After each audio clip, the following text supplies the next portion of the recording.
আসসালামু আলাইকুম বন্ধুরা, আশা করি আপনারা প্রত্যেকেই ভালো আছেন। তো বন্ধুরা, আজকে আমি কথা বলবো আসলে কি এসএসসি 2024 কে অটো পাস দেওয়া হবে। আমরা অনেক নিউজ দেখতেছি, আমি নাম বলবো না, তো তারা অনেক ভিডিও ছাড়তেছে, এমনও প্রশ্ন আমার হোয়াটসঅ্যাপে আসে। তো এই সবগুলো প্রশ্নের উত্তর থাকতেছে আজকের এই ভিডিওতে। তো ভিডিওটি শুরু করার আগে ছোট্ট একটা রিকোয়েস্ট, আপনারা যারা আমাদের চ্যানেলে নতুন দর্শক আছেন তো প্লিজ আমাদের চ্যানেলটিকে সাবস্ক্রাইব করে পাশে থাকা বেল আইকনটি বাজিয়ে দিন, যাতে করে এমন প্রয়োজনীয় ভিডিও সবার আগে পেয়ে যান। তো চলুন ভিডিও শুরু করা যায়। তো এটা হচ্ছে মাধ্যমিক উচ্চ শিক্ষা বোর্ড দিনাজপুর থেকে শিক্ষা বোর্ডের নোটিশটা দিলেও আমি পারতাম, তবে এটাই আমার। তো এখানে লিখছে আগামী 11/8/2024 থেকে অনুষ্ঠিত এসএসসি 24 পরীক্ষা স্থগিত প্রসঙ্গে উপযুক্ত বিষয় এবং সূত্রের প্রেক্ষিতে অনিবার্য কারণবশত আগামী 11/8/2000 তারিখ থেকে অনুষ্ঠিত দিনাজপুর বোর্ডের এসএসসি পরীক্ষা স্থগিত করা হলো। স্থগিত পরীক্ষার সময়সূচি বিজ্ঞপ্তির মাধ্যমে পরবর্তীতে জানিয়ে দেওয়া হবে। তো এখানে একটা কথা বলে রাখি, আপনারা হয়তো অনেক নিউজ চ্যানেলে আপনারা দেখছেন, যেগুলো চ্যানেল সাধারণত টিভি চ্যানেল এবং পত্রিকা হতে পারে, যেমন কালবেলাতে দেখলাম, আবার আপনার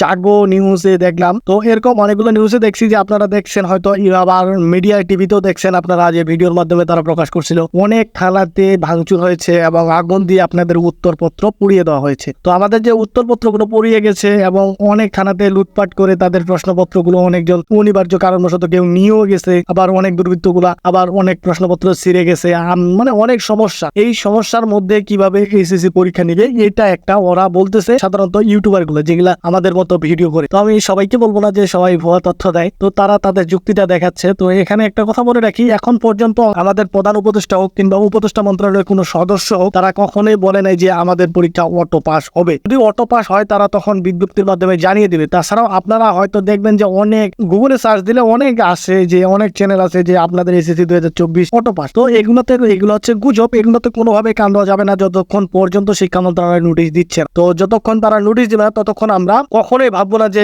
এসএসসি 2024 অটো পাস দিবে, কারণ তারা পুনরায় পরীক্ষা নিতেও পারে। আবার যে সংকটের সমস্যা হয়েছে তারা সেগুলো দেখতেছে। যদি প্রধান উপদেষ্টা আছেন আমাদের শিক্ষা মন্ত্রণালয়ের দায়িত্বে, তো তিনি যদি বলেন যে তারা আমাদের থেকে অনেক বিশেষজ্ঞগণ তারা এটা নিয়ে ভাবছেন, তো এখন যে আমরা অটো পাস পাবো সেটা নিয়ে আমরা বসে থাকবো এমনটা নয়, আমাদেরকে বই পড়তে হবে। তাই বলতেছি, আপনারা এমন গুজব থেকে দূরে থাকুন এবং ইউটিউবের ভিডিও খুব কম দেখার চেষ্টা করুন, কারণ আপনি যতই ভিডিও দেখবেন ততই যে বিভ্রান্তকর ভিডিও পাবেন সামনে, কারণ তারা শুধুমাত্র ভিউজের জন্য এগুলো প্রকাশ করে থাকে। তো আমরা যুক্তি দিয়ে কেন কথা বলবো, কারণ যুক্তি নিয়ে কখনো সম্ভব না। যদি তো আপনাদেরকে বলি যে যুক্তি দিয়ে সবকিছুতে সবসময় হবে। 30 জন অনেকজন যুক্তি দিয়ে বলছিল যে আমাদের পরীক্ষা পিছানো হবে, তো তখন তার পিছানো হয়নি। তো এখনো তো তারা যুক্তি দিয়ে বলছে, এখন আমরা কিভাবে মানবো যে তারা মনে করেন যে অটো পাস দিবে তারা আমাদের। তাই আমি বলছি, এগুলোতে কেউ কান দিবেন না, গুজবে কান দেওয়া থেকে বিরত থাকুন এবং আপনারা আপনাদের মতো পড়াশোনা চালিয়ে যান।